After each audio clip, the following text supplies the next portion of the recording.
Bilang parte ng paghahanda para sa inaabangang Tinalak Festival 2025, opisyal ng inilunsad ng South Cotabato Police Provincial Office ang kanilang incident management teams sa ilalim ng operasyong tinaguriang Oplan Tinalak 2025.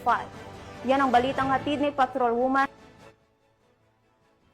Pinangunahan ni Police Colonel Samuel T. Kadungon, Provincial Director ng South Cotabato Police Provincial Office, ang press conference tungkol sa Incident Management Team Oplan Tinalak 2025 na ginanap sa PDRRMO, Cordal City.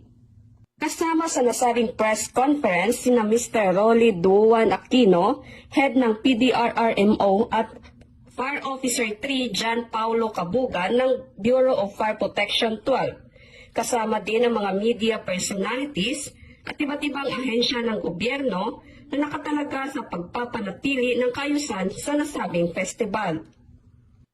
Tinalakay sa nasabing conference ang mga hakbang sa seguridad, safety protocol at koordinasyon para sa Tinalak Festival 2025. Binibigyan din ang matibay na pagtutulungan ng South Cotabato Police Provincial Office at ng pamahalaang panlalawigan ng South Cotabato sa pagtiyak ng isang mapayapa, maayos at matagumpay na pagdiriwang na nagpapakita ng mayamang kultura at masiglang turismo ng lalawigan.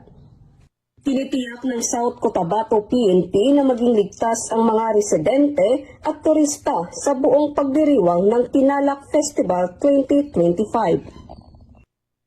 Mula dito sa Rehiyon 12, ako ang inyong PNN correspondent, Patrolwoman Vina Morales, alagad ng batas, tagataguyod ng Balitang Pulis.